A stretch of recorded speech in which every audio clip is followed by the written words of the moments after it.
সুপ্রিয় দর্শক মণ্ডলী, সেভেন রিংসের সিমেন্ট ফ্রন্টলাইনে স্বাগত জানাচ্ছি আপনাদের সবাইকে। অনেক দিন পর আপনাদের সামনে হাজির হয়েছি। আমাদের সঙ্গে রয়েছেন দুজন অতিথি, ডাক্তার জাহিদুর রহমান, শিক্ষক ও রাজনৈতিক বিশ্লেষক। জাহেদ, স্বাগত আপনাকে। রাশেদ খান, সাধারণ সম্পাদক, গণ অধিকার পরিষদ, আপনাকে স্বাগত জানাচ্ছি। আজকের যে সংকট, রাজনৈতিক সংকট, এই সংকটের মূলে টকশোওয়ালাদেরকে সরকারের একটা অংশ থেকে বলা হয় এই টকশোওয়ালারা এই সংকট তৈরি করেছে। তো আপনারা দুজনই টকশোর সঙ্গে সম্পৃক্ত এবং দুজনই সরাসরি আওয়াজ আছে আপনাদের। বিশেষ করে জাহেদ তো প্রতিদিন 4-5টা করে টকশো করেন। সংকটটা কোথায় আসলে? যদি আমি বলি, যেমন আজকে এই মুহূর্তে যদি যে বড় খবর, সেটা হচ্ছে যে সরকারের তরফে নতুন একটা ফরমান জারি করা হয়েছে। তাতে বলা হয়েছে যে রাজনৈতিক দলগুলোকে 7 দিনের মধ্যে ঐক্যমতে পৌঁছাতে হবে। 7 মাস চেষ্টা করেও কিন্তু সফল হননি। বলটা তারা আবার রাজনীতিবিদদের কোর্টে ঠেলে দিয়েছেন। এর মাজুজা কি? টকশো নিয়ে পরে আসছি। মানে এটা খুব সারপ্রাইজিং। 9 মাস তারা আলোচনা করেছেন তা না, মধ্যস্থতাকারী ছিলেন ঐক্যমত্য কমিশন, আমাদের প্রথিতযশা সিভিল সোসাইটির মানুষজন। তার জন্য একজন বিশেষ সহকারীকে অ্যাপয়েন্ট করা হয়েছে এবং এটার প্রধান ছিলেন আমাদের প্রধান উপদেষ্টা স্বয়ং। তো তারা মিলে যখন এত মাসে পারেন নাই, আমার কাছে আসলে খুব অবাক লাগলো 7 দিনে এটা কিভাবে তারা করলেন। এবং এখন আলটিমেটামের মতো শোনাচ্ছে যে আমি আসলে এমন একটা কিছু সিদ্ধান্ত নিতে যাচ্ছি, তার আগে আমি যাতে স্পষ্ট নিজের কাছে থাকি যে আমি কিন্তু সময় দিয়েছিলাম, তুমি করো নাই, তাই আমি এই পথে যাচ্ছি। আমার কাছে কোনো কারণে রেদার আমার কাছে জামাতের বক্তব্যের ইকো মনে হলো। গতকাল জামাত বিএনপির কাছে আহ্বান জানিয়েছেন, আসলে আমরা নিজেরা বসে এটা সমাধান করা। তারা কিন্তু আসিফ নজরুল কিন্তু জামাতকে স্বাগত জানিয়েছেন এবং সেটা রেফারেন্স, এবং আজও তারা একই কথা বলছেন যে আমরা সমালোচনা করলে সংকট সমাধানে আমরা একসাথে কথাবার্তা বলি। আমি একটা জিনিস বুঝতে পারি যে সরকার এখন এমন একটা জায়গায় গেছে, সরকার আসলে সিচুয়েশনটাকে তার নিজের নিয়ন্ত্রণের বাইরে নিয়ে গেছেন। সমস্যাটা কেন বাঁধল? আমাদের প্রধান উপদেষ্টার একটা ডুয়াল রোল মূল সংকট তৈরি করেছে। সেটা হচ্ছে তিনি ঐক্যমত্য কমিশনেরও চেয়ারম্যান, এবং খুবই ইন্টারেস্টিং একটা ঘটনা আছে। যেদিন বাস্তবায়ন পদ্ধতি নিয়ে তারা রিপোর্ট প্রধান উপদেষ্টার কাছে দিয়েছেন, তার আগের দিন ঐক্যমত্য কমিশন ইন ফুল বসেছেন। সাধারণত যেটা হয়, আমাদের এই কমিশনের ভাইস চেয়ারম্যান জনাব আলী রিয়াজের নেতৃত্বেই এটা বসে সবগুলো দলের সাথে।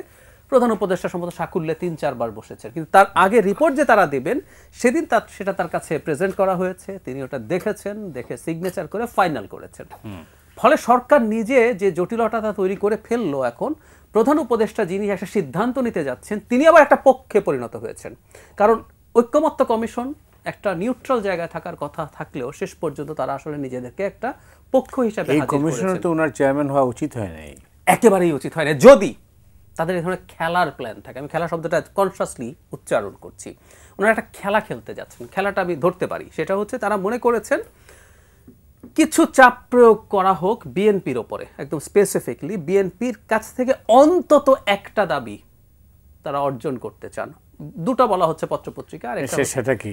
একটা প্রথম যেটা একটা নিশ্চিতভাবে চাওয়া হচ্ছে সেটা হলো আপার হাউসের প্রপোর্শনাল রিপ্রেজেন্টেশন। এখন আপার হাউসের প্রপোর্শনাল রিপ্রেজেন্টেশন বিএনপি অ্যাগ্রি করে না, এবং বিএনপি যেভাবে এটা করতে চায় ইটস নট লজিক্যাল ইভেন, এটা আমি মনে করি। কিন্তু বিএনপি এটা চায় না, এবং সে তার পলিটিক্যাল মারাত্মক মাসুল দিয়ে দিয়েছে অলরেডি। কারণ এই একটা ইস্যুতে এত কথা হয়েছে, এত বেশি সমালোচনা হয়েছে বিএনপির, তো সে তো মানে নাই। এখন না মানলে আপনি কি গায়ের জোরে কিছু করবেন? সরকার আরেকটা চাইছে সম্ভবত, সেটা হলো তত্ত্বাবধায়ক সরকারের ফরমেশনের প্রসেস নিয়ে বিএনপির নোট অফ ডিসেন্ট আছে একটা পর্যায়ে গিয়ে। এটাও চায় সরকার যে এটা তুলে নেওয়া হোক।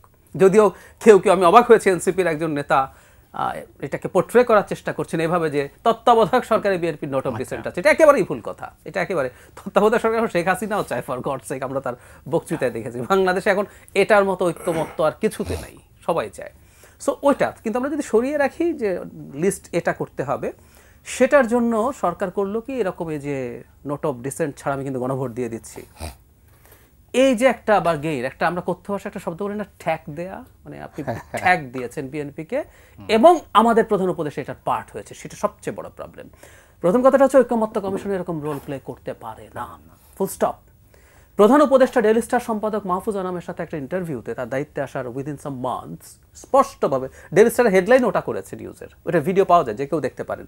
সেটা হচ্ছে আমরা হচ্ছে ফ্যাসিলিটেটর, আমরা সরকার না। তো সরকারই যদি ফ্যাসিলিটেটর হয়, ঐক্যমত্য কমিশন তো আরো বেশি ফ্যাসিলিটেটর। কিন্তু তারা করলেন কি, নানান রকম ভাবে আমরা দেখব শেষ পর্যন্ত যেগুলো তারা যুক্ত করেছেন এনসিপিকে দিয়ে এগুলো বলানো হয়েছে। ফলে এই পারসেপশন তৈরি হওয়া খুবই স্বাভাবিক যে এটা একটা পাতানো খেলা ছিল।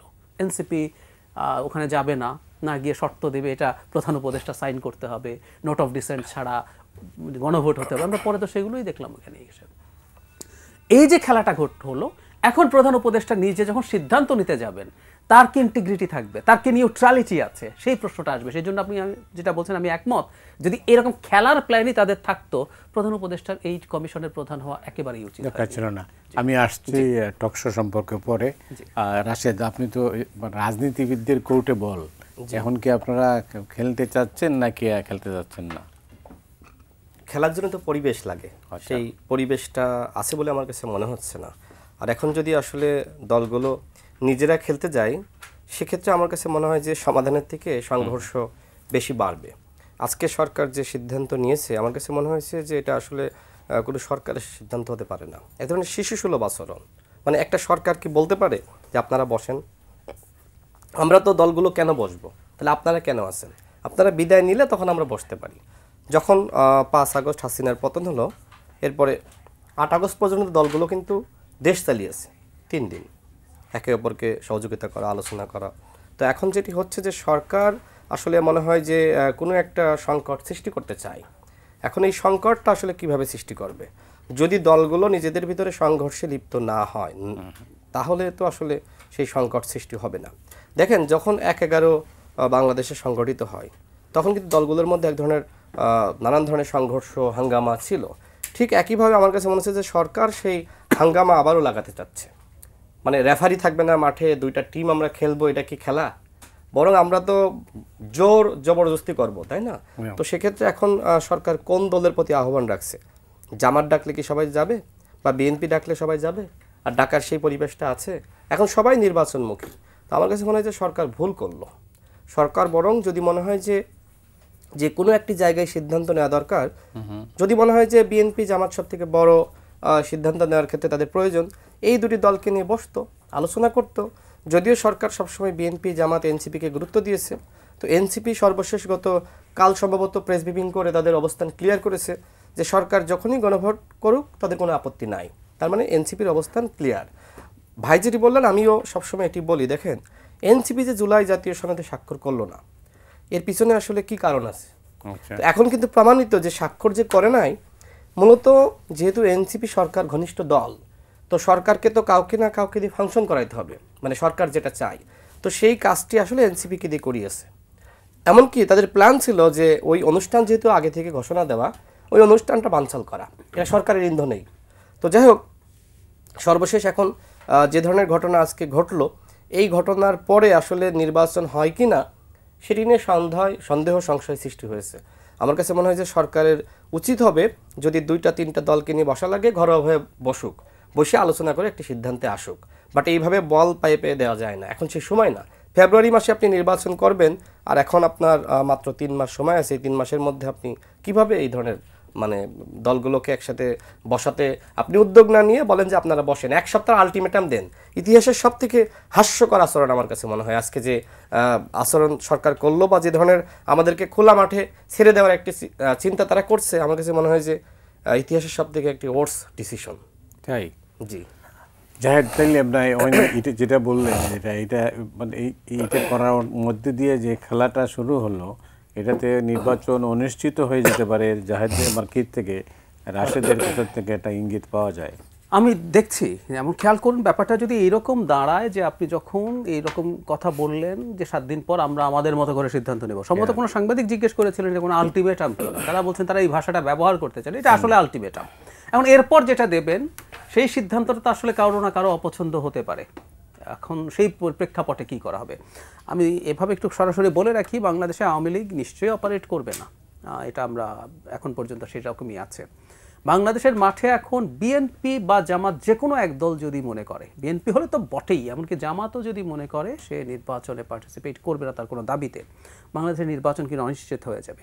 তার চাইতে যেটা জরুরি কথা আমি মনে করি সেটা হলো এরকম, খুবই ইন্টারেস্টিংলি আমরা কলকাতার একটা পত্রিকায় মির্জা ফখরুল ইসলাম আলমগীরের একটা মানে ইন্টারভিউ এসেছিল, যেটা প্রায় সব জিনিস তিনি অস্বীকার করেছেন, জামাতের সিটের বার্গেন। কিন্তু ওর মধ্যে আরো কয়েকটা জিনিস ছিল যেগুলো আমরা আসলে অনেকে মিস করেছি। একটা জায়গায় তিনি বলছেন, আমি পরে খোঁজ নিয়ে দেখেছি, আসলে অন্যান্য দল যারা গেছে সেখানে একই কথা হয়েছে। প্রধান উপদেষ্টা জাতীয় পার্টি নিষিদ্ধকরণের সময় যখন দলগুলোর সাথে কথা বলছে, তিনি জানিয়েছেন ফেব্রুয়ারিতে যদি নির্বাচন হয় তিনি থাকবেন না। এই কথা মির্জা ফখরুল ইসলাম আলমগীর এই সময়কে বলেছে। এবং ওইখানে যাওয়া আরো দু একটা দলের প্রধান, আমি ওখানে ছিলেন, তারা এটা আমি পরে জানতে চেয়েছিলাম, তারা অনেকে এটা অ্যাগ্রি করেছেন। এবং মির্জা ফখরুল কিন্তু এই বক্তব্যটা ডিনাউন্স করেননি। তো তাহলে ব্যাপারটা আমরা কোন দিকে আগাচ্ছি সেটা বোঝা গেল। যদি ফেব্রুয়ারিতে নির্বাচন কোনো কারণে না হওয়ার পরিস্থিতি হয়, ডক্টর ইউনূস যদি চলে যাওয়ার চিন্তা করেন, তাহলে পরিস্থিতি কেমন হবে? আমরা কিন্তু খুব বড় জটিলতার দিকে যাচ্ছি। সুতরাং এখন সরকার এইভাবে ছেড়ে শেষ করে দেয়া, এই ধরনের মানসিকতা আসলে খুবই খুবই অ্যালার্মিং। আর রাশেদ যেটা বলছে আমি একমত, জামায়াত ডাকছে, এখন সেখানে গিয়ে সবাই হাজির হবে জামাতের ডাকে আলোচনা করার জন্য। যে আলোচনা 9 মাসে মধ্যস্থতাকারীদেরকে দিয়ে হয় নাই, সেখানে নিজেরা বসে আমরা আসেন ঠিক করে ফেলি বলে করা যাবে, মানে এগুলো খুবই খুবই শিশু সুলভ চিন্তা আমার কাছে মনে হয়। তো আমরা একটা সংকটের দিকে যাচ্ছি বলেই মনে হচ্ছে। এই সংকট থেকে, এই সংকট সৃষ্টির পেছনে কি টকশোওয়ালাদের কোনো ভূমিকা আছে? মানে এই ঘুরে ফিরে এইরকম আলাপ সবসময় করাই হয়, মানে আমরা তো কেউ কি বলছে নাকি বিষয়গুলো সরকারের পক্ষ থেকে? কারো না কারো ঘাড়ে এটা চাপানোর চেষ্টা থাকতে পারে। বরং যদি এই ধরনের পরিস্থিতি তৈরি করা যায়, রাদার টকশোওয়ালারা তাদের জায়গা থেকে মানুষের সামনে এই জিনিসগুলো নিয়ে আসতে পেরেছে। শয়তানি কোথায়, কেন এটা শয়তানি, কেন এটা মতলববাজি, কেন এটা একটা নাটক, এই ব্যাখ্যাগুলো আমার ব্যাখ্যা জনগণের গ্রহণ করতে হবে না। তো আমি আর রাশেদ আমরা দুজনই একমত হলাম যে এটা একটা প্লট ছিল, এটা একটা সাজানো নাটক ছিল। এটা বিশ্বাস নাই করতে পারে যে কেউ, যে আমাদেরটা যৌক্তিক মনে হয় নাই, তারা তাদের মতো করে বলুক, তাদেরটা গ্রহণ করবে। সুতরাং এটা আদৌ ইস্যু না। এটা আসলে মানে আমার কাছে খারাপ লাগবে। এই মজার ঘটনা হচ্ছে যে টকশো কোনো সরকারই পছন্দ করে না। এটা গুড, তার মানে টকশো ভালো জিনিস, অন্তত মানুষের সামনে অপশন দিতে পারছে, মানুষের সামনে চিন্তা করার বিশ্লেষণ দিতে পারছে, গ্রহণ করা জরুরি না। এবং এখন প্রচুর টকশো হচ্ছে, বিভিন্ন অনলাইন প্ল্যাটফর্ম আছে, সব জায়গায় প্রচুর কথাবার্তা হচ্ছে, সেটা তাদের মতো করে চলছে। কিন্তু আমি অন্তত আমাদের এডিটেড যেসব প্রতিষ্ঠান আছে সেগুলোতেও তো অনেক শো হচ্ছে, আমি অন্যগুলো যদি সরিয়েও রাখি, যেগুলোতে প্রচুর মিথ্যাচার, প্রচুর গুজব ছড়িয়ে দেওয়া হয়, সেটা তো অন্তত এই ধরনের শোতে হয় না। এটারও সংখ্যা প্রচুর, এবং এগুলো মানুষের পলিটিক্যালি তাদেরকে মানে স্মার্ট করে তোলার জন্য যথেষ্ট ভালো কাজ করে। শুধু সেটা না, আজকে ওনারা এগুলো বলছেন, এই যে সংস্কার হচ্ছে, এই সংস্কার মানুষের কাছে পৌঁছার জন্য, সাধারণ মানুষও বলছি না, শিক্ষিত মানুষের মধ্যে এই সংস্কার জিনিসটা বোঝার জন্য এই টকশো যে পরিমাণ রোল প্লে করেছে, যে আমরা আপার হাউস পিআর, মানে পিআর কি, আপার হাউস কি, কেন লাগবে, পিআর হলে কি সুবিধা, না হলে কি সুবিধা, যারা পিআর চাইছেন, এমনকি লোয়ার হাউসেরও পিআরের আলাপ এসছে। সো এটা কেন লাগবে না, আমি তো মনে করি আমাদের জনগণকে খুব চমৎকারভাবে এডুকেট করছেন। এখন সমস্যা হচ্ছে জনগণ যদি এডুকেটেড হয়ে যায়, শিক্ষিত হয়ে যায়, তাকে ভুল বোঝানো কঠিন হয়ে পড়ে। শাসকরা সম্ভবত এই কারণেই, তার মানে ওইখানে একটা, হ্যাঁ সম্ভবত রাইট। রাশেদ, আপনি কি মানে জাহেদ যেটা বললেন তাতে তো বোঝা যাচ্ছে যে সরকার এক ধরনের আতঙ্কিত এই টকশো নিয়ে।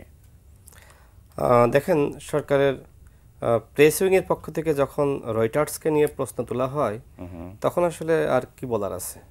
মানে তারা আসলে টকশো নিয়ে কেন চিন্তিত আমি জানি না, বাট টকশোতে আলোচনা হয়, আমি ভুল বলতে পারি, বাট আরেকজন থাকেন তিনি তো সঠিক বলেন। সব মিলে দর্শকরা বা জনগণ তারা কিন্তু বুঝতে পারেন যে কোনটা রাইট আর কোনটা রং। তো টকশোতে আলোচনা হবে, পজিটিভ নেগেটিভ, আমি আমার কথা বলবো, সে তার কথা বলবে, জনগণ এই দুইজনের কথার মধ্য থেকে যেটা সঠিক মনে করে সেটা গ্রহণ করবে। খারাপ তো কিছু দেখছি না। আমি আর একটা জিনিস বলি, ভাই যেটি বলছিলেন, দেখেন যদি নির্বাচনটা না হয়, লাভটা কার?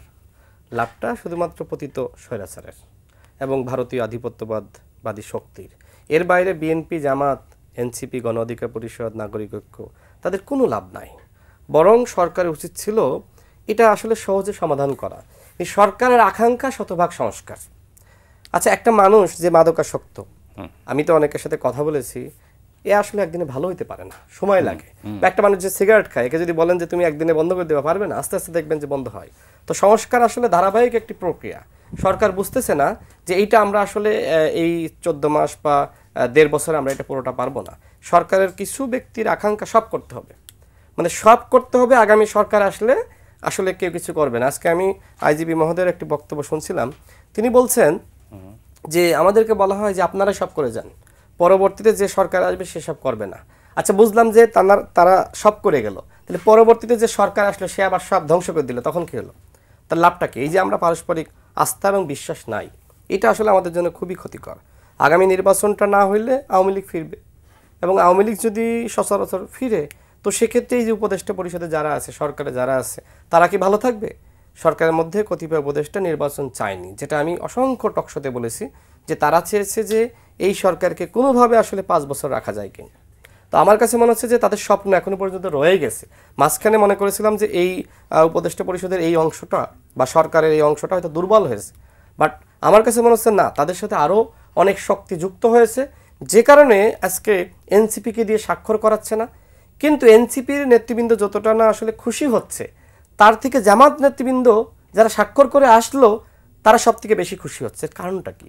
আপনি নিশ্চয়ই দেখেছেন যে এনসিপিকে ধন্যবাদ দিয়েছে জামাতের বিখ্যাত আইনজীবী শিশির মনির সাহেব, ধন্যবাদ দিয়েছে যে এনসিপি স্বাক্ষর করে না, এই কারণে আমরা আইনগত ভিত্তি পেতে যাচ্ছি। তার মানে আমি অনেকগুলো বক্তব্যে আমি বলেছি যে আসলে মানে এনসিপি জামাত যে কাজটা করতে পারে না, সেই কাজটা কোনো না কোনো দলকে দিয়ে করায়, হয়তো কখনো এনসিপি, কখনো অন্য দল। অর্থাৎ জুলাই জাতীয় সনদে জামাত স্বাক্ষর করবে না, এই বাস্তবতা ছিল না। জামাত যদি স্বাক্ষর না করত, সেক্ষেত্রে জামাতকে একটি আসলে হটকারী দল হিসেবে চিহ্নিত করা হতো। মিলিটারি বলেন, অন্যান্য আপনার ব্যুরোক্রেসি বলেন, বা অন্যান্য সরকারের কর্মকর্তারা বলেন, আমলারা বলেন, তারা আসলে কিভাবে নিত, বা আন্তর্জাতিক মহল কিভাবে নিত, যেহেতু অ্যাম্বাসেডাররা সেখানে দাওয়াতপ্রাপ্ত। সামগ্রিক বিবেচনায় জামাত স্বাক্ষর করেছে, কিন্তু আবার ওই যে জটলা তারা কিন্তু রেখে দিয়েছে। তো আমার কাছে মনে হয় যে এই ধরনের পলিটিক্সটা আসলে বন্ধ হওয়া দরকার। বিশেষ করে এই 1 সপ্তাহ ধরে আমরা যা দেখছি, আগে আমার কাছে আমি খুব জিজ্ঞেস করলে আমি বলতাম যে নির্বাচন হবে, যখনই কেউ জিজ্ঞেস করেছে নির্বাচন কি হবে, আমি বলেছি হ্যাঁ হবে। কিন্তু এখনকার পরিস্থিতি দেখে মনে হচ্ছে নির্বাচন হয়তো না করার ব্যাপারে এক ধরনের চক্রান্ত চলছে, এবং আরেকটি 1/11-এর মাধ্যমে দেশের গণতন্ত্র ধ্বংস করা, এই যে রাজনৈতিক নেতৃবৃন্দকে আবারও হয়রানির শিকার করা, যদি 1/11 ফিরে আসে এর ভয়াবহ ফলাফলটা কি হবে? আমি ওই দিন জামাতের একজন নেতাকে বলছিলাম, আচ্ছা মনে করেন ইলেকশনটা হলো না, আপনারা আন্দোলন করলেন, আপনাদের সাথে আরও জনগণ নামলো, তো সেক্ষেত্রে কি হবে? আওয়ামী লীগ ফিরলে তো 1 নম্বর ক্ষতির শিকার হবে জামাত, তাই না? কারণ আমরা দেখেছি যে 16 বছরে কিন্তু বিএনপিকে অবশ্যই দমনপীড়ন করেছে, কিন্তু শিবির নামে, জামাত নামে কেউ মিছিল করতে পারে নাই। বিএনপি তো প্রোগ্রাম টোগ্রাম করতে পেরেছে। সুতরাং আওয়ামী লীগ যদি ফেরে, বাংলাদেশে যদি নির্বাচন না হয়, আপনারা তো সব থেকে ক্ষতির শিকার হবেন। কিন্তু আপনারা কেন এই শতভাগ সংস্কারের কথা বলছেন? এই শতভাগ সংস্কার কি সম্ভব? দেখুন, ঐক্যমত কমিশনে আমি অসংখ্যবার বলেছি যে মোটামুটি আমরা 80% সংস্কারে ঐক্যমত হয়েছি। আর আমরা এখানে যে দলগুলো আছি, আমরা তো সবাই ভিন্ন ভিন্ন দল, কেউ বিএনপি, কেউ জামাত, কেউ গণ অধিকার পরিষদ। আমরা যদি শতভাগ সংস্কারে একমত হব, সবাই মিলে তো বিএনপি করতাম, সবাই জামাত করতাম। যেহেতু আমরা ভিন্ন ভিন্ন দল করি, সুতরাং আমাদের ভিতরে মতপার্থক্য থাকবে। এই মতপার্থক্য আমাদের মানতে হবে। আপনারা সহনশীল হন। সহনশীল না হলে, এইভাবে যদি আপনি রিজিড থাকেন, তাহলে কিন্তু বাংলাদেশ কখনোই তার যে সঠিক গন্তব্য, সেই গন্তব্যে যেতে পারবে না। আমি বিএনপির একটি প্রসঙ্গ বলি। দেখেন, বিএনপি কিন্তু সবসময় বলেছে যে গণভোটটা পরে হওয়া দরকার। আপনি নিশ্চয়ই আজকে খেয়াল করেছেন যে স্বাধীন মালিক সাহেব, তিনি আজকে বললেন যে পৃথিবীর ইতিহাসে যে রেওয়াজ, যে আগে সংসদে আপনার পাশ হয়, এরপরে গণভোটে যায়। কিন্তু সালাউদ্দিন আহমেদ সাহেব কিন্তু একই কথা বলেছিল যে গণভোটটা পরে হোক। তো যাই হোক, আমরা 9টি দল, যেখানে এনসিপি ছিল, গণতন্ত্র মঞ্চের 6টি দল, গণ অধিকার পরিষদ, এবি পার্টি আর এনসিপি, আমরা বিএনপিকে বোঝালাম যে আপনারা এটা মেনে নেন। এই যে একই দিনে জাতীয় নির্বাচন, একই দিনে গণভোট, এই প্রস্তাবনা কার? এই প্রস্তাবনা কিন্তু জাতীয় ঐক্যমত কমিশনের। কিন্তু সেই তারা পরবর্তীতে যখন সুপারিশ করলো সরকারের কাছে, তখন তারা আবার বলল যে আগে হইতে পারে, একই দিনে হইতে পারে। আমি কিন্তু আলী রিয়াজ স্যারকে অসংখ্যবার প্রশ্ন করি যে স্যার, আপনি যে বারবার বলছেন সুপারিশ করবেন, সুপারিশ করবেন কার কাছে? যে কমিশনের প্রধান স্বয়ং প্রধান উপদেষ্টা, এই কমিশন ডিসিশন নিতে পারে। এবং আপনারা এই যে আমাদের কাছে বললেন একই দিনে জাতীয় নির্বাচন, একই দিনে গণভোট, আরেকজন নেতা প্রশ্ন করেছিল, এহসানুল হুদা, 12 দলীয় জোটের সমন্বয়ক, তিনি প্রশ্ন করলেন যে আপনারা যে এটা আমাদের কাছে দিলেন, কোথায় পেয়েছেন? তখন আলী রিয়াজ স্যার উত্তর দিল যে এইটা আমাদেরকে এক্সপার্টরা পরামর্শ দিয়েছে। তার মানে কি, আজকে যে বিএনপি বা আমরা বলছি একই দিনে জাতীয় নির্বাচন, একই দিনে গণভোট, এটা তো আমাদের কথা না, এটা সরকারের বা ঐক্যমত কমিশনের প্রস্তাবনা ছিল। কিন্তু আমার প্রশ্ন হলো যে সরকার কি জামাতের চাপে নাকি অন্য কোনো দলের চাপে তার জায়গা থেকে সরে গেল? আজকে বিএনপি অনেক ছাড় দিয়েছে, আমি দেখেছি অনেক ছাড় দিয়েছে। বিএনপির মতন দল এত ছাড় দেয় না, দেওয়ার কথাও না, ছাড় দিয়েছে। কিন্তু জামাত কি ছাড় দিয়েছে? আমার প্রশ্ন সেখানে। আরেকটি জিনিস অ্যাড করা দরকার, জামাত কিন্তু গণভোট চায়নি। শুরুতে জামাত শুধুমাত্র চেয়েছিল বিশেষ সাংবিধানিক অর্ডার। জাহিদ ভাই যদি খেয়াল করে থাকেন, কখনোই বলে নাই, মানে অন্য কয়েকটি দল বলেছে গণভোট, কিন্তু জামাত শুধু বলেছে যে একটা ফয়সালা আসতে হবে, শুধুমাত্র বিশেষ সাংবিধানিক অর্ডারের মাধ্যমে এটা পাশ করাতে হবে। তার মানে গণভোটের প্রসঙ্গ সরকার যখন এনেছে তখন জামাত ওইটাতে সম্মত হয়েছে, কিন্তু সরকার যে প্রক্রিয়ায় গণভোটটা চেয়েছে জামাত সেখানে না গিয়ে আগে চেয়েছে। অর্থাৎ এই যে জটিল একটি পরিস্থিতি সৃষ্টি করেছে এটা জামাত করেছে। আপনি কি মনে করেন এটা পরিকল্পিত? অবশ্যই পরিকল্পিত। আমি তো বারবার বলছি যে আপনি আজকে শতভাগ সংস্কার কেন চাচ্ছেন? এটা কি সম্ভব? একটা মানুষ কোনোভাবে একদিনে ভালো হইতে পারে না, একটা অপরাধী মানুষও কিন্তু ভালো হইতে সময় লাগে। তো সেই জায়গায় বলছেন যে আজকে পুরো বাংলাদেশকে ভালো করবেন। তো আমার প্রশ্ন হলো যে আপনারা এই 15 মাসে ওই ফেসিবাদী সিস্টেমকে ভালো করতে পেরেছেন? সচিবালয়, পুলিশ, আমলাতন্ত্র সমস্ত জায়গায় তো সেই ফেসিবাদী কাঠামো আপনারা রেখে দিয়েছেন। সংস্কারের কোনো সিটে ফোটা আপনি দেখেন? আপনি তো একজন মানে সম্পাদক হিসেবে আপনার কাছে আমি প্রশ্ন করি, আজকে গণমাধ্যমের কতটুকু সংস্কার এই সরকার করতে পেরেছে? যেখানে গণমাধ্যমকে যেভাবে আসলে শেখ হাসিনা ধ্বংস করেছিল, এমনকি দেখেন যে গণমাধ্যম সংস্কার কমিশন যে সুপারিশ দিয়েছে, তথ্য উপদেষ্টা সেই সুপারিশ না মেনে তিনি টেলিভিশনের লাইসেন্স দিয়েছেন। উপদেষ্টারাই তো মানতেছে না, তা আমাকে কিভাবে বলেন যে আপনি মানেন? অনেক ধন্যবাদ। অনেকগুলো প্রশ্নের সামনে আমরা এই প্রশ্নের জবাব আমরা প্রতিদিনই খোঁজার চেষ্টা করি, কিন্তু আমরা কোনো হিসাব নিকাশ করতে পারছি না, আসলে হিসাবটা উল্টে যাচ্ছে। জাহিদ, আপনি নিজেই বলতে, আপনি জানেন যে দেশের পরিস্থিতিটা হলো 100 দিনও বাকি নেই একটা দেশের নির্বাচন হবে। নির্বাচনের আবহ কিন্তু তৈরি হয়নি। কথার মধ্যে আমরা এখন শব্দের লড়াইয়ের মধ্যেই আমরা আছি এখনও। কিন্তু এর পিছনে এই যেটা জাহিদ থেকে রাশেদ যেটা বললেন, নির্বাচন না হলে লাভ হবে কার, ক্ষতিকার? তো এইটা কি রাজনীতিবিদরা একেবারেই বেমালুম বলে যাচ্ছেন, নাকি এর থেকে তাদের কোনো ফায়দা তোলার চেষ্টা আছে? সমস্যা হলো আপনি যখন কোনো সিদ্ধান্ত নেন, একটা টার্ম আছে মানে কগনিটিভ বায়াস এবং এর মধ্যে কনফার্মেশন বায়াস একটা আছে। মানে আপনি একটা সিদ্ধান্ত নিয়ে নেন, তারপর অনেকগুলো ফ্যাক্টর আপনি যোগ করে দেখেন যে আপনার পক্ষে যাবে সব কিছু। আমি একটা উদাহরণ দিই। যখন 1/11 হলো, শেখ হাসিনা বললেন না যে 1/11 আমাদের আন্দোলনের ফসল, উনি মনে করেছিলেন সব কিছু তার পক্ষে যাবে। বিএনপি ক্ষমতায় ছিল, সে ক্ষমতাচ্যুত হয়েছে। 1/11 সরকার পরবর্তীতে আওয়ামী লীগকে ক্ষমতায় বসানোর জন্য চেষ্টা করেছে, এটা শিওর। কিন্তু 1/11 প্রথম কি চেয়েছিল? -2 চেয়েছিল। শেখ হাসিনা, খালেদা জিয়া দুজনকেই মাইনাস করবে এবং এই পরিবারকে বাদ দিয়ে এই দলগুলোকে গড়ে তোলা হবে। সো যেটা তার আন্দোলনের ফসল মনে করছিলেন, সেটা প্রথম ধাপে তাকে মাইনাস করার দিকে গিয়েছে। আমাদের কোনো দল যদি মনে করে তারা পেরে উঠবেন, তারা করছেন কি, তাদের পক্ষে যায় এরকম কতগুলো চিন্তা, তাদের পক্ষে যায় এরকম কতগুলো পয়েন্টস তারা এনে মনে করছেন অন্যদের সমস্যা হবে, কিন্তু আমার দল বা আমি ঠিক থাকবো।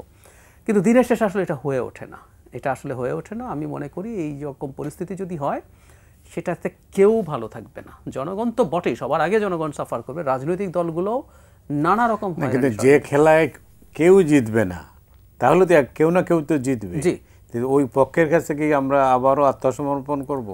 সেটাই এখন আমাদের দলগুলোকে বুঝতে হবে। মানে পৃথিবীর ইতিহাসে বহু ঘটেছে এরকম যে অলমোস্ট কারো পক্ষে যায়নি, ছোট্ট একটা ভেস্টেড ইন্টারেস্ট গ্রুপের কাছে গেছে, আর সবাই শেষ হবো। কিন্তু আমি একটা ছোট উদাহরণ দিই যে বাংলাদেশের অর্থনীতি যে জায়গায় চলে গেছে, যে পরিমাণ গ্রোথ, যে পরিমাণ খারাপের দিকে যাচ্ছে, আমাদের ব্যবসায়ীরা, আমাদের সত্যিকার ব্যবসায়ীরা যারা চুরি করেন তাদের কথা বলছি না, বড় থেকে শেষ পর্যন্ত, আমি পাড়ার মুদি দোকানকেও জিজ্ঞেস করে দেখেছি, তাদের ব্যবসা কমে গেছে, মানুষের বাইং ক্যাপাসিটি কমছে, এবং মানুষ চাইলেও এ ধরনের অনিশ্চিত পরিস্থিতিতে সে সঞ্চয়ের প্রবণতা বাড়ায়। আমি একজন সিএনজি ড্রাইভারকে জিজ্ঞেস করছিলাম, আপনার কি অবস্থা 5 তারিখের পর থেকে? তো উনি বলছেন যে আমার অনেক খ্যাপ কমে গেছে। আমি বললাম কি ব্যাপার, মানুষ কি টাকা কমে গেছে? দেখেন, আমি খুব অবাক হয়ে গেছি আমরা এনাদের সম্পর্কে, আমাদের উনি কি জবাব দিচ্ছেন যে মানুষ টাকা বাইর করে না। বললাম কেন মানুষ টাকা বাইর করে না? তো এই ইলেকশন হইব কি হইব না, মানুষের বিপদ আপদ আসতে পারে, চিন্তা করেন। উনি নিজে বুঝতে পারছেন, কারণ একটা মধ্যবিত্ত সিএনজিতে একটু কমফোর্টের জন্য ওঠেন, উনি এখন এটা বাদ দিয়ে হয়তো বাসে চড়ার চেষ্টা করছেন তার এই জিনিসটার জন্য। তো এই পরিস্থিতি যেটা হচ্ছে, কারোই ভালো হবে না। কিন্তু আপনি যেটা বললেন, ওই ঘটনা তো ঘটেছে হাতে গোনা কিছু মানুষের সুবিধার জন্য, তাদের ক্ষমতা এক্সটেন্ড করার জন্য, এবং এই ধরনের একটা জনভিত্তি। আমার সামনে তিউনিসিয়ার একটা চিত্র সামনে আসে, তো আমরা কি সেই পথেই যাচ্ছি?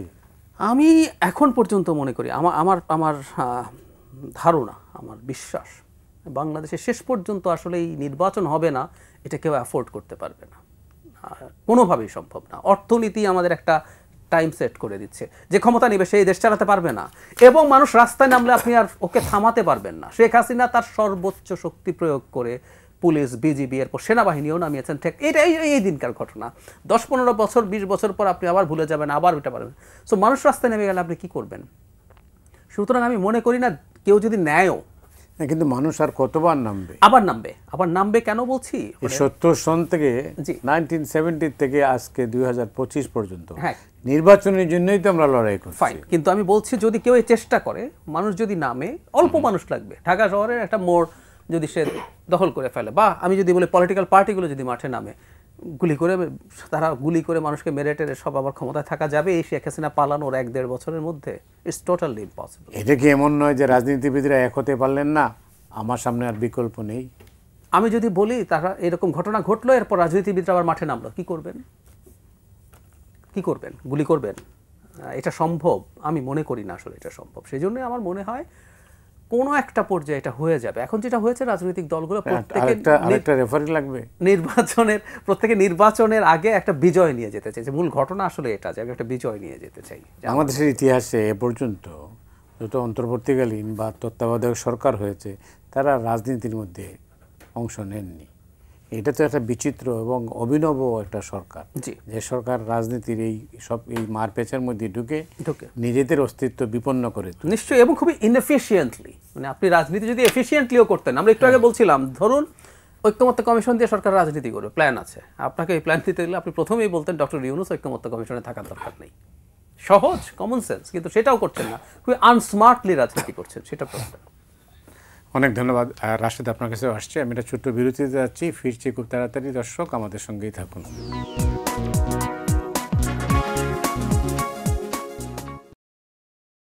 সুপ্রিয় দর্শক মণ্ডলী, ফিরে এলাম 7 রিংস সিমেন্ট ফ্রন্টলাইনে। দর্শক মণ্ডলী, আমাদের সঙ্গে রয়েছেন ডাক্তার জাহিদুর রহমান এবং রাশেদ খান। রাশেদ, আমাদের সামনে অনেকগুলো বিষয়। জি, প্রফেসর ইউনূস ক্ষমতায় আসার পরে, মানে বিশেষ করে 8ই আগস্ট যখন তিনি দায়িত্ব নেন, তখন তিনি নিজেই বলেছিলেন তিনি নির্বাচনটাই হলো মূল লক্ষ্য। সেই লক্ষ্য থেকে কি উনি সরে গেছেন না, আপনি কি মনে করেন? দেখেন, মাঝখানে ডক্টর মোহাম্মদ ইউনূস একবার পদত্যাগ করতে চেয়েছিলেন, এবং এইটা আসলে তিনি নিজে বলেননি, তিনি এনসিপির আহ্বায়ক নাহিদ ইসলামের মাধ্যমে বলিয়েছিলেন। তারা বললেন যে এক ধরনের হাত পা ধরে আসলে তাকে রাখা হয়েছে, তিনি চলে যেতে চান। তো আমি ওই সময় বলেছিলাম, ডক্টর মোহাম্মদ ইউনূস কেন চলে যাবেন? তিনি তার জীবনের সবথেকে সেরা সময় উপভোগ করছেন। হ্যাঁ, তিনি নোবেল পুরস্কার পেয়েছেন, কিন্তু রাষ্ট্রীয় যে সুবিধা, প্রটোকল, আরাম, আয়েশ, চিকিৎসা, এটা তিনি তার জীবনের এই শেষ সময়ে এটা কেন ছাড়বেন? তো যাই হোক, তিনি ছাড়েননি। এখন বিষয়টা হলো যে আমরা সবাই বলি যে তিনি খুব ফেরেস্তা, ভালো মানুষ। মানুষ হিসেবে কখনো ফেরেস্তা হওয়া যায় না। লোভ, লালসা আমাদের সবার মধ্যেই আছে, কম বা বেশি। কারণ আমার কাছে মনে হয় যে ডক্টর মোহাম্মদ ইউনূস হয়তো ক্ষমতায় থাকতে চান না, কিন্তু কেউ কেউ তাকে ক্ষমতায় রাখতে চান। যেমন শেখ হাসিনা। জি, এটা আবার কি? আমি বিশ্লেষণ করি। যেমন শেখ হাসিনা ক্ষমতায় থাকবে কি থাকবে না, তার থেকে বড় বিষয় হয়ে দাঁড়িয়েছিল বেনজির, হারুন, মেহেদি, তারা যে ধরনের অপরাধ করেছে, তারা মনে করছে যে যদি হাসিনা বা আপার বিদায় হয় তাহলে আমাদের কি হবে। দেখবেন যে সেই 2023 সালের 28 অক্টোবর পুলিশ যেভাবে আসলে বিএনপির সমাবেশটা বানচাল করলো, আমাদের সমাবেশটা বানচাল করলো, পরবর্তীতে জানতে পারলাম যে এইটা মূলত অতি উৎসাহী হয়ে পুলিশ এই ধরনের আচরণটা করেছে। এই যে অতি উৎসাহী হয়ে এই ধরনের আচরণটা করা, এরপরে আপনার এই যে মনিরুল ছিল এসবির, তারা এই কাজগুলো কেন করেছে? কারণ তারা নিজেদের অস্তিত্ব বাঁচিয়ে রাখার জন্য তারা এই কাজগুলো অনেক সময় অতি উৎসাহী হয়ে করেছে, এটা সত্য। হ্যাঁ, হাসিনার অবশ্যই অপরাধ ছিল। ঠিক একইভাবে আমার কাছে মনে হয় যে এই সরকারের কোনো উপদেষ্টা, কোনো কর্তাবাবু, ঐক্যমত কমিশনের কেউ যারা সরকারের সুবিধাভোগী, তারা মনে করছে যে আমরা তো অনেক কিছু পেয়েছি এই 15 মাসে, সরকার যদি আরও 15 মাস থাকে আরও অনেক কিছু পাবো। কোনো উপদেষ্টার আত্মীয় স্বজনকে চাকরি দেওয়া হয়েছে, কোনো উপদেষ্টা আওয়ামী লীগের বিভিন্ন প্রতিষ্ঠানকে পাহারা দিচ্ছে, অর্থ সম্পদ যা দরকার পাচ্ছে। কি সুবিধা পাচ্ছে না? সমস্ত সুবিধা পাচ্ছে। তো সেই জায়গা থেকে তারা হয়তো ক্ষমতা দীর্ঘায়িত করার একটি প্রক্রিয়া খুঁজছিল। সর্বশেষ এই যে দলগুলোকে এক ধরনের নিজেদের মধ্যে সংঘর্ষে লিপ্ত করার সুযোগ তৈরি করে দেওয়া, এইটা হয়তো শেষ সুযোগ। আমি এই জন্য প্রত্যেকটা দলকে বলবো যে আপনাদেরকে অবশ্যই দায়িত্বশীল হতে হবে। এই মুহূর্তে যেহেতু বিএনপি সবথেকে বড় রাজনৈতিক দল এবং তারাই একমাত্র বাংলাদেশের ইতিহাসে তারা কয়েকবার ক্ষমতায় ছিল, যেহেতু সরকার এই ধরনের একটা পরিস্থিতি সৃষ্টি করেছে, বিএনপিকে কৌশলী ভূমিকা নিতে হবে। বিএনপিকেই প্রত্যেকটা দলকে ডাকতে হবে, আমি মনে করি। এর বাইরে কোনো বিকল্প উপায় নাই। অন্যথায় যদি আসলে আমরা মানে কোনো ধরনের উদ্যোগ বিএনপি না নেয়, সেক্ষেত্রে সরকার যদি এমন কোনো সিদ্ধান্ত নিয়ে ফেলায় সেটি আবার কিন্তু দেশের জন্য, জনগণের জন্য, বিএনপির জন্য, সবার জন্য আসলে আপনার ক্ষতির হতে পারে। এই জন্য বিএনপি চিন্তা করুক। আমার কাছে মনে হয় যে বিএনপি চিন্তা করুক, বড় দল হিসেবে অন্যদেরকে ডাকলে সবাই যাবে, বাট জামাত যদি ডাকে আমার কাছে মনে হয় না সবাই যাবে। সে জায়গায় বিএনপির উচিত ডাকা। আমি আরেকটা জিনিস করে শেষ করি। কিছুদিন আগে জার্মান এম্বাসির একটি প্রোগ্রামে গিয়েছিলাম, আমাদের সভাপতি নুরুল হক নুরু ছিলেন সেখানে। অনেক ব্যবসায়ী গোষ্ঠী, আপনার বিদেশিরা, সবাই একটাই কথা, নির্বাচন কবে? নির্বাচন না আসলে তো আসলে আমরা এই দেশে যে ইনভেস্ট করবো এটা হচ্ছে না। এবং যারা অন্যান্য ব্যবসায়ী ছিল বাংলাদেশে, তারাও বলছে যে আমরা খুব বিপদের মধ্যে আছি, মানে আমাদের সাথে ব্যক্তিগত আলাপচারিতায়। তার মানে নির্বাচনটা বাংলাদেশের জন্য মাস্ট। এই সরকার আসলে কেন বুঝতেছে না? দেখেন আপনি এই 15 মাসে কতটুকু ইনভেস্টমেন্ট বাংলাদেশে আসলো। তারা বললো যে অনেক মানে বিদেশি হাতি আসতেছে, কয়টা হাতি আসলো? দৃশ্যমান আছে। আরেকটা জিনিস অ্যাড করি, দেখেন জামাতকে আমি ধন্যবাদ জানাই। আজকে আমি ওই যে তাদের 8 দলের যে কর্মসূচি আমি দেখছিলাম, সেখানে তাদের একটি দাবি হলো যে নিম্নকক্ষে বা উচ্চকক্ষে পেয়ার। এই যে বার মধ্যে চলে আসলো, বার মধ্যে আসা মানে কি? নিম্নকক্ষে যে পেয়ারের দাবি, সেই দাবি থেকে জামাত সরে গিয়েছে। আমি জামাতকে বলবো যে এরকম আরও কিছু দাবি থেকে আপনাদের সরে যাওয়া উচিত। ঐক্যমত প্রতিষ্ঠা না পেলে আপনি, আমরা সবাই ক্ষতিগ্রস্ত হব। এই মুহূর্তে এমন কোনো দাবি আইনেন না যেটা আসলে এই 3 মাসের মধ্যে বাস্তবায়ন করা সম্ভবপর নয়। যেমন এই 3 মাসের মধ্যে সরকার তো আসলে শুধুমাত্র পুলিশের প্রশিক্ষণ দিতে পারে নাই, আজকে দেখলাম যে আনসারের প্রশিক্ষণ দিয়েছে, তাই না? শেষ হয়নি, কোনো কাজই শেষ হয়নি। তো কাজ না শেষ করে আপনি কিভাবে এই নভেম্বরের মধ্যে আপনি গণভোট চান? এই নভেম্বরের মধ্যে গণভোট চাওয়া মানে কি? ফেব্রুয়ারি মাসে যাতে নির্বাচনটা না হয়। এবং যারা গণভোট চাচ্ছে তাদের একটাই উদ্দেশ্য যে ফেব্রুয়ারির নির্বাচনটা পিছাক। কারণ তারা মনে করছে যে এই সরকার আরও বেশি 1 বছর ক্ষমতায় থাকলে আমরা নিজেদেরকে গুছিয়ে নিতে পারবো। যেমন এই যে ছাত্র সংসদ নির্বাচন দেখেন, শিবির কেন গণঅভ্যুত্থানের পরপর ডাকসু নির্বাচন চায়নি? যতক্ষণ না পর্যন্ত বৈষম্য বিরোধী ছাত্র আন্দোলনের নেতৃত্ব, যারা আসলে ওই সময় মানুষের কাছে গ্রহণযোগ্য, জনপ্রিয় ছিল, তারা বিতর্কিত না হয়েছে, নির্বাচন চায়নি। এখন তারা মনে করছে এই সরকার যতদিন থাকবে বিএনপি বিতর্কিত হবে, অন্যান্য দল বিতর্কিত হবে, আর আমাদের জনপ্রিয়তা বাড়বে। সুতরাং এমন সময় নির্বাচন দেওয়া হোক যে সময় নির্বাচন দিলে জামাত ক্ষমতায় চলে আসতে পারে। জামাত ওই সময় নির্বাচন চায় যখন নির্বাচন হলে জামাতের জন্য সব থেকে মানে ভালো হয় বা জামাত ক্ষমতায় যেতে পারে। এই জন্য জামাত এই বিভিন্ন দাবি দেওয়া সামনে এনে মূলত নির্বাচন বানচালের সাথে এক ধরনের চেষ্টা করছে বলে আমার কাছে মনে হচ্ছে। অনেক ধন্যবাদ। আমি নাহিদ ইসলামের একটা মন্তব্য আমার সামনে আছে, সেটা হচ্ছে যে বিএনপি সংস্কার ভেঙে দিচ্ছে আর জামায়াত ইসলামী নির্বাচন পেছানোর চেষ্টায়। সংস্কার বিএনপি ভেঙে দিচ্ছে কি না, জামায়াতের ব্যাপারে রাশেদ যেটা বললাম আমি একমত, সেই জন্য আমি আর খুব বেশি ডিটেইলে যাচ্ছি না, কারণ বহু সময় দেখা গেছে। কারণটা একটু বলে ফেলি। ইতিহাসে প্রথমবারের মতো জামায়াত ইসলামী এতটা পাওয়ারফুল ফিল করছে নিজকে। বিএনপির সময় 2001-06 তাদের 2জন মন্ত্রী ছিলেন, এর বাইরে আর কিছু ছিল না, 2টো মিনিস্ট্রি তারা চালিয়েছেন। এই সরকারের ওপরে বিএনপি, জামায়াত, এনসিপি সবার প্রভাব আছে। যদি সমানও ধরেন প্রভাব, তারপরও 1/3 প্রভাব জামাতের, এটা আসলে আরও বেশি, এটা পারসেপশন। তো একটা সরকারের 1/3 তারা চালাচ্ছেন, এই অবস্থা থেকে সরে যাওয়া তো সোজা না। এবং তারা মনে করছেন আরেকটা বিষয়, বিএনপি যেহেতু গ্রাসরুটে বেশ কিছু সদস্য অনিয়ম দুর্নীতির সাথে জড়িয়েছেন এবং এটার স্বীকৃতি বিএনপির কাছে আছে, কারণ বিএনপি এরকম অনেককে বহিষ্কার করেছেন, 7,000-এর বেশি একটা সংখ্যা আমরা জনাব তারেক রহমানের কাছ থেকে জেনেছি। তো এটা যখন ঘটছে তখন আসলে পরিস্থিতি, জামাত মনে করছে বিএনপির বদনাম হতে হতে হতে হতে তার ভোট ব্যাংক অনেক ভালো হবে, প্লাস সে সরকারে খুবই ইনফ্লুয়েন্সিয়াল হয়ে তার মতো করে সরকারের অনেক কিছু করতে পারছে, সেটা একটা কারণ। আর সংস্কার বিএনপি ভেস্তে দিচ্ছে, আমি এটা একেবারেই মনে করি না। আমি একটা ছোট্ট থিওরিটিক্যাল ইস্যু আনি সামনে, এই কথাগুলো একটু ডিটেইলড বলা দরকার। বিএনপি তার নোট অফ ডিসেন্ট সহ, বিএনপি না সবাই, ব্যাপারটা হচ্ছে এরকম যে নোট অফ ডিসেন্ট সহ গণভোট হবে, হ্যাঁ জেতার পর যেই দল জিতবে তার নোট অফ ডিসেন্টের বাইরের সংস্কারগুলো তারা করবেন।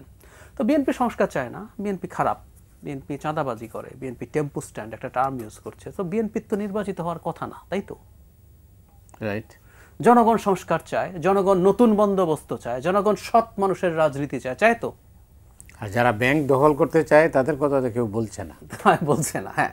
তো এখন যদি এটা হয়ে থাকে তো তারা নির্বাচনে জিতে যাবেন। এনসিপি নির্বাচনে জিতে তাদের একটা মাত্র নোট অফ ডিসেন্ট আছে, সেটা বাদ দিয়ে সব করে ফেলুন। একটা কথা মনে রাখতে হবে, আইডিয়াল প্র্যাকটিসে বিএনপির নোট অফ ডিসেন্ট কিন্তু গণভোটে যেত না। আমি এই জায়গাটা একটু ব্যাখ্যা করি। আমরা একটা উল্টো কাজ করেছি, ঘোড়ার আগে গাড়ি জুড়ে দিয়েছি, গণভোট আগে তারপর আমরা পার্লামেন্টে যাব। এটা হয় না তো। একটা সংবিধান সংস্কার বা নতুন সংবিধান লেখার জন্য কি করা হয়, একটা কনস্টিটিউয়েন্ট অ্যাসেম্বলি অথবা একটা ডুয়াল রোলের পার্লামেন্ট করি, 70 সালে যেমন হয়েছিল। ইনফ্যাক্ট এনসিপি শেষ পর্যন্ত চেয়েছিল, ওনার দল নাহিদ ইসলামের দল, যেটা সাধারণ নির্বাচন হবে, ওই পার্লামেন্টটা একই সাথে গণপরিষদ এবং সংসদ হিসাবে কাজ করবে, তাই তো? এখন খেয়াল করেন কি হতো প্রসেসটা, কনস্টিটিউশনের আলাপ হতো, প্রত্যেকটা আর্টিকেল ধরে ধরে ভোটাভুটি হতো। তো আচ্ছা, আপার হাউস হবে কিনা, ভোটাভুটি হলে জিতবে, সবাই চাইছে, তো আপার হাউস হবে। আপার হাউস পিয়ার হবে কিনা, ওই ভোটে কে জিততো? যদি বিএনপি ক্ষমতায় যায়, বিএনপি যদি সংখ্যাগরিষ্ঠতা থাকে, বিএনপি জিততো। এভাবে আপনি সবগুলো আর্টিকেল ধরে ধরে একটা সংবিধান লিখলেন, এই সংবিধানটা যেত গণভোটে। সো গণভোটে জনগণের সামনে বিএনপি যে জিনিসগুলো মানে নাই ওগুলো যেত না। এই ব্যাপারটা খেয়াল করতে হবে, আমরা অনেকে এটা মিস করি। এটাই আইডিয়াল প্রসেস। এখানে বিএনপি সদিচ্ছা নিয়ে তার একটা খুবই গুড ফেইথ দেখিয়ে এই সংবিধানে, বর্তমান সংবিধানে কি গণভোটের কোনো ব্যবস্থা আছে? না, যে গণভোটটা আছে এটা নেই। গণভোটের ব্যবস্থা আছে, এটা হচ্ছে আর্টিকেল 12 অ্যামেন্ডমেন্টে আমাদের বেশ কিছু আর্টিকেলের পরিবর্তনের জন্য গণভোট আছে। হাসিনা 15th অ্যামেন্ডমেন্ট এটা বাতিল করে দিয়েছিল। 15th অ্যামেন্ডমেন্টের বাতিলটা আবার অবৈধ ঘোষণা করে গণভোট ফিরিয়ে আনা হয়েছে, কিন্তু ওই আর্টিকেলগুলোর জন্য, এটা এই গণভোটের জন্য না। তাতে এই গণভোট নেওয়া যাবে না তা না, এটা অসাংবিধানিক। এটা আদেশ দিক অথবা যাই করুক, এটা আসলে প্রেসিডেন্ট যদি আদেশ দিয়ে সংবিধানের উপরে অবস্থান করতে পারে তাহলে এটা ভয়ঙ্কর ব্যাপার, আপনি ভবিষ্যতে এই আদেশ দিতেই থাকবেন। তবে এটা সমস্যা নেই, গণভোট যদি সবাই আমরা একত্র হয়ে আমরা পরবর্তী পার্লামেন্টে এটাকে র্যাটিফাই করতে পারি, এটার চর্চা বাইরে আছে, আমাদের দেশে আছে, এগুলো আমরা করেছি, এটাই প্রবলেম নেই। কিন্তু বিএনপির নোট অফ ডিসেন্ট যেগুলোতে দিচ্ছে এগুলো গণভোটেই যেত না আইডিয়াল অবস্থায়। তো বিএনপি কি করলো, সে গুড ফেইথে গেছে আলোচনায়, সে অনেক কিছু ছাড় দিয়েছে, সে অনেক কিছু চায় নাই, তারপর ছাড় দিয়েছে যে এই কয়টা জিনিস আমার নোট অফ ডিসেন্ট আছে, এগুলো আমি মানবো না। আমি আগেই জনগণ, কিন্তু এখন যা অবস্থা, লাভের গুড় পিঁপড়ায় খায় কিনা, ঝুঁকি আছে এবং সেই চেষ্টা হতে পারে। একটা হয় কি, মানে যুদ্ধ সম্পর্কে কথাটা খুব বলা হয়, মানে জেনুইন ওয়ার, যুদ্ধ কখনো মানে প্ল্যান করে যুদ্ধ বাঁধিয়ে দেয়া সোজা না, সাধারণত এরকম হয় না। দুটো পক্ষের উত্তেজনা চলতে থাকে, মাঝখানে কোনো একটা প্রভোকেশন, এবং দুই পক্ষই মনে করে আমার এই প্রভোকেশনটা রেড লাইন ক্রস করবে না, আমি চাপ দিয়ে তার কাছ থেকে কিছু অর্জন করে নিতে পারবো। কিন্তু কখনো কোনো একটা প্রভোকেশন আসলে রেড লাইন ক্রস করে যায়, তখন যুদ্ধের মতো যুদ্ধ বেঁধে যায়। ঠিক এখানে ওই ঝুঁকি তো আসলে আছে, লাভের গুড় পিঁপড়ায় খাওয়ার ঝুঁকি আছে। কিন্তু আমি আবারও বলছি, 2006 যে নির্বাচনটা হলো না, ওটা কিন্তু নমিনেশন ফাইলিং টেলিং সব হয়ে গেছিল। ইনফ্যাক্ট মানে 1/11 বলি আমরা, 22 তারিখ নির্বাচন ছিল, 22 তারিখ নির্বাচন ছিল। তবে আমি আবারও বলছি, যারা এই দেশ চালানোর জন্য টেক ওভার করবেন তারা দেশ চালাতে পারবেন না, ফর শিওর। আপনি মানুষের পেটে ভাত নাই, আপনি গুলি করে মানুষকে থামাবেন, সাধারণ মানুষ নামবে, কোনো উপায় নেই। অর্থনীতি যে জায়গায় গেছে, জাস্ট দাঁতে দাঁত চেপে মানুষ অপেক্ষা করছে কি হবে। রাশেদ ফরেন ইনভেস্টরদের কথা বলছেন, ডোমেস্টিক যে ইনভেস্টর সে ইনভেস্ট করবে। এই যে আমরা বসে বসে যখন বলি ইলেকশন হবে কি না, মানে তার কি মাথা নষ্ট হয়েছে একটা ব্যবসায়ী যে উনি ওনার দেশের ব্যবসাটাতেই কিছু এক্সট্রা ইনভেস্ট করবেন? করতে পারবেন না। সো পরে যে ক্ষমতা নেবে আরো বেশি খারাপ অবস্থা হবে দেশের অর্থনীতি। আমি বারবার বলছি, অর্থনীতি বাধ্য করবে আসলে নির্বাচনটা হতে। কেউ ক্ষমতা নিয়ে অ্যাডভেঞ্চারিজম দেখাতে পারে, ডুববে সে, ফর শিওর। বিপদ সামনে। তরুণ রাজনীতিবিদ রাশেদ খান, বাংলাদেশের সামনে কি দেখতে পাচ্ছেন আপনি?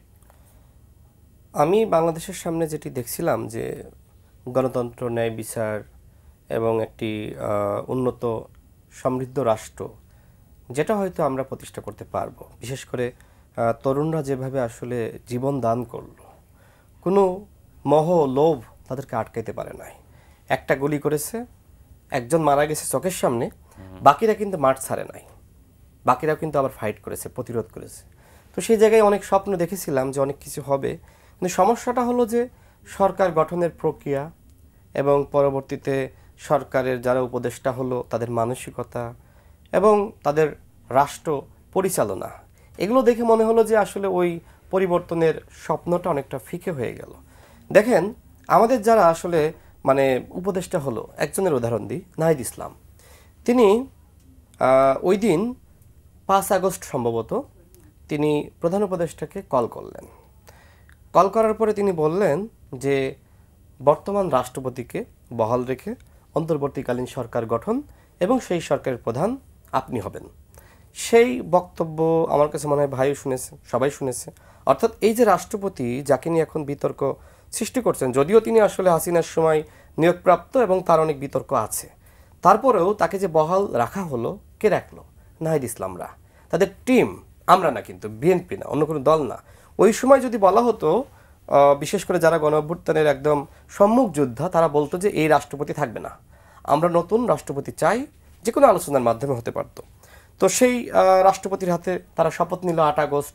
আমিও সেই অনুষ্ঠানে গিয়েছি, দেখেছি কিভাবে আসলে রাষ্ট্রপতির সাথে সুর মিলিয়ে কথা বলছে বা শপথ নিচ্ছে। এখন আবার নাহিদ ইসলাম তিনি প্রেস ব্রিফিং করে বললেন যে জুলাই জাতীয় সনদ বাস্তবায়ন আদেশ এই রাষ্ট্রপতি দিতে পারবে না, কিন্তু বাংলাদেশের যে সংবিধান, যে আইন কানুন, সেইটা বলে যদি এই ধরনের আদেশ জারি করতে হয় একমাত্র রাষ্ট্রপতি জারি করতে পারেন। তাহলে আপনি যে রাষ্ট্রপতির হাতে শপথ নিলেন, সেই রাষ্ট্রপতির হাতে, সেই রাষ্ট্রপতি কেন এখন এই আপনার বিশেষ সাংবিধানিক অর্ডার বলেন বা জুলাই সনদ বাস্তবায়ন আদেশ বলেন এগুলো জারি করতে পারবে না? অর্থাৎ রাষ্ট্র আসলে এইভাবে চলছে। মানে আমাদের উপদেষ্টারা আসলে আইন কানুন কিছু মানতে চান না। আমাদের যারা আসলে এখন রাজনৈতিক নেতৃত্ব বা বিপ্লবী, তারা কিছুই মানতে চান না। তো এই গণ অভ্যুত্থানের পরে যদি কেউ আইন না মানতে চায়, সংবিধান না মানতে চায়, নিয়ম না মানতে চায়, তাহলে রাষ্ট্র কিভাবে শৃঙ্খল হবে? তো এই জন্য আসলে আমার কাছে এক ধরনের, আমি নিজেও আসলে দুশ্চিন্তিত। আমি সবসময় আত্মবিশ্বাসের সাথে বলতাম যে নির্বাচনটা হবে, এখন আমি আসলে নিজেই চিন্তিত যে নির্বাচনটা হবে কিনা। কারণ আমার নিজেরও তো আসলে এক ধরনের ভয় থাকা স্বাভাবিক। হ্যাঁ, কিন্তু বাংলাদেশের নির্বাচন বাংলাদেশ ঠিক করে। বাংলাদেশের নির্বাচন, এটা একটা ভালো কথা বলেছেন যে অতীতে যেটি হয়েছে যে বাংলাদেশের নির্বাচন কখন হবে সবসময় বিদেশিরাই ঠিক করেছে, তাদের একটা হস্তক্ষেপ ছিল। তবে এইবার গণ অভ্যুত্থানের পরে যেটি হয়েছে এটা বন্ধ হয়েছে। মানে আমি এতটুকু, মানে আমার কাছে মনে হয়েছে যে কিভাবে আপনি নিশ্চিত? আমি কারণ দৃশ্যমান অনেক কিছু ছিল, কিন্তু এইবার আসলে পর্দার আড়ালে কি হচ্ছে এটা তো জানেন এখনো না। পর্যন্ত পর্দার আড়ালে কিছু হলে জানতাম, এখনো পর্যন্ত হয়নি। বাট কোনো নেতার সাথে, ব্যক্তির সাথে হয়তো কোনো ইন্ধন, তাদের সাথে ব্যক্তিগত আলোচনা হচ্ছে কিনা আই ডোন্ট নো, বাট সামগ্রিকভাবে একটা টিমের সাথে আলোচনা করা, কোনো একটা পুরো দলের সাথে আলোচনা করা, সেটা এখনো পর্যন্ত হয়নি।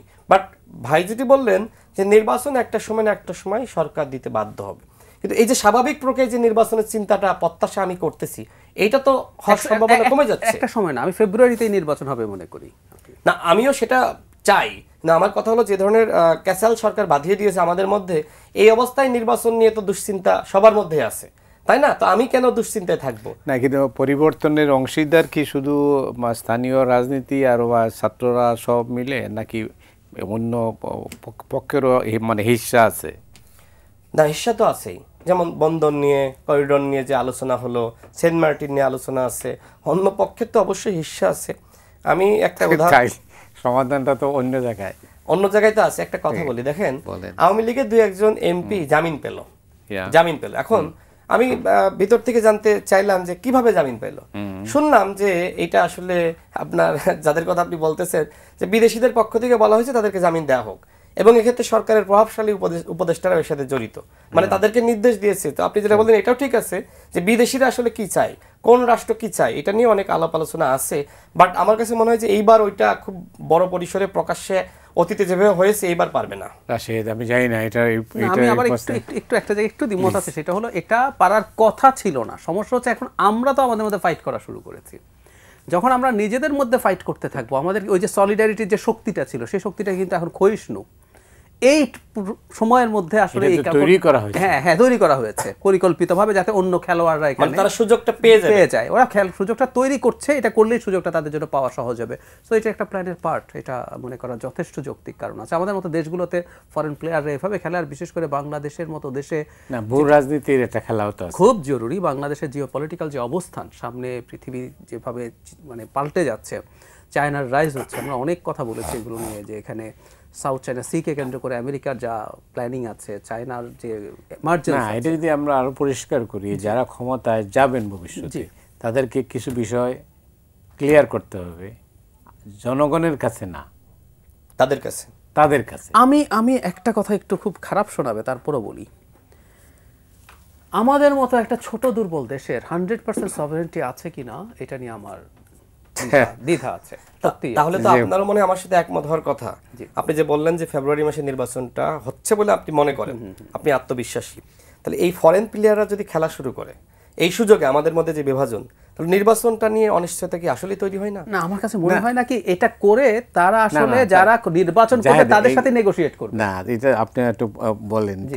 তাইলে হঠাৎ করে এক রাতের মধ্যে সব পরিবর্তন হয়ে গেল কিভাবে? যে আলোচনাগুলো হলো সেই আলোচনার কোনো কীর্তি নেই। এটা নির্বাচনের জন্য না, আমার ধারণা কি দলগুলোকে নার্ভাস করে দেওয়ার চেষ্টা হচ্ছে। তো তার মানে একটা কৌশল আছে, কৌশল আছে, দলের সাথেই তারা নেগোশিয়েট করতে চায়। তার পিছনে কেউ না হ্যাঁ কেউ আছে। নিশ্চয়ই আছে। আমি বলছি মানে নির্বাচন ফেব্রুয়ারিতেই হবে, তার আগে দলগুলোকে ভালনারেবল আছে। করে তার সাথে আন্ডারস্ট্যান্ডিং করতে এই নিয়ে আমরা বিরোধ হ্যাঁ হ্যাঁ করতেছি হ্যাঁ, এটা আমি বিরোধ একমত। নাই। হ্যাঁ হ্যাঁ হ্যাঁ, হঠাৎ করে এটা হয়েছে, এটা এমনি এমনি হয়ে গেছে, হইতে পারে একেবারেই না। মানে বিষয়টা কি তাহলে এরকম যে আসলে যেহেতু এক সপ্তাহের সময় দিয়েছে, স্বাভাবিকভাবে এক সপ্তাহের মধ্যে কোনো আলোচনা হবে না বা ফিনিশিংও আসবে না। না 9 মাসে হয় নাই, 7 দিনে হয়ে সেই যাবে। জায়গায় তারা বলবে আমরা তো আপনাদের সুযোগ দিয়েছিলাম, আপনারা তো সিদ্ধান্তে আসতে পারেন না, তো আমাদের নিয়েছি। তো এই সিদ্ধান্ত তো অনেক কিছু আমার কাছে মনে হয় যে যেটা আসলে বিএনপি চায় না, আমি চাই না, আপনি চান না, অনেক কিছু আমাদের বিরুদ্ধে যাবে, আবার জামাত যেটা চায় তার পক্ষে যাবে। আমার কাছে মনে হচ্ছে যে এই সিদ্ধান্তগুলো ম্যাক্সিমাম সরকারের সিদ্ধান্ত জামাতের পক্ষে যাচ্ছে। কেন যাচ্ছে আমি জানি না আসলে, মানে কারণটা কি। তবে একটি ঘটনা আমি একটু যদি শেয়ার করি, যদি আমাকে অ্যালাউ করেন। গণ অভ্যুত্থানের পরে যেটি হয়েছিল, মূলত আমাদের এই যে ছাত্র নেতৃবৃন্দ, তাদের সাথে আসলে শিবিরের সাবেক সভাপতি বা শীর্ষ নেতৃবৃন্দ, তাদের এক ধরনের সম্পর্ক ছিল। তো এই সম্পর্কের খাতিরে তারা বিভিন্ন জায়গায় ভিসি নিয়োগ, ডিসি নিয়োগ, প্রশাসনে আমলা নিয়োগ, সচিব নিয়োগ, এই কাজগুলো তারা করে ফেলিয়েছে। অর্থাৎ এই যে বিএনপির পক্ষ থেকে বা অন্য দলের পক্ষ থেকে বলা হয় না যে আসলে সরকারের মধ্যে জামাতের প্রভাবটা বেশি, তো প্রভাবটা বেশি হয়েছে মূলত নাহিদ ইসলামদের সাথে যে ঘনিষ্ঠতা ছিল সেইটাকে কাজে লাগিয়ে, নাহিদদের তো লোক নাই, লোক ছিল কার, জামাতের শিবিরের, সেই লোকগুলোকে বসানো হয়েছে। আর ছাত্রদল বলেন, বিএনপির সাথে বলেন, ওই সম্পর্ক ছিল না, যে কারণে বিএনপি বা ছাত্রদল ওই সুযোগটা পায় নাই। এখন জামাত যেহেতু ইতিহাসের সব থেকে সেরা সময় তারা পার করছে, তো সেই জায়গাতে তারা মনে করছে আমার সচিব, আমার অমক, আমার ডিসি, আমার ভিসি, বিএনপি ক্ষমতা আসলে তো সব বাদ হয়ে যাবে। এটা একটা বড় ব্যাপার। আপনি যে বলছেন নির্বাচনটা জামাত কেন চায় না, তারা পাওয়ারে আছে, এই জন্যই তাই মনে করছি জামাত যেহেতু বড় দল নির্বাচন চায় না, তো সেক্ষেত্রে নির্বাচন তো নিয়ে এক ধরনের দুশ্চিন্তা, অনিশ্চয়তা তৈরি হওয়া স্বাভাবিক। অনেক অনেক ধন্যবাদ রাশেদ, আপনাকে আলোচনায় অংশ নেওয়ার জন্য। ভালো কথা বলেছেন। আর জাহেদ, আপনার বিশ্লেষণ আমরা শুনলাম, জাতি শুনলো, দেশের মানুষ শুনলো। আসলে আমরা একটা প্রশ্নের জবাব খুঁজছি, যে প্রশ্নটা হচ্ছে যে বাংলাদেশের রাজনীতি বাংলাদেশ কবে ঠিক করবে? শেষ কথা হচ্ছে অনেক অনেক সময় লাগবে। আমরা যথেষ্ট শক্তিশালী দেশ না হয়ে উঠলে এটা হবে না। সে পর্যন্ত আমাদের অপেক্ষা করতে হবে। দর্শক, আজকে এই পর্যন্তই। আপনারা সবাই ভালো থাকবেন।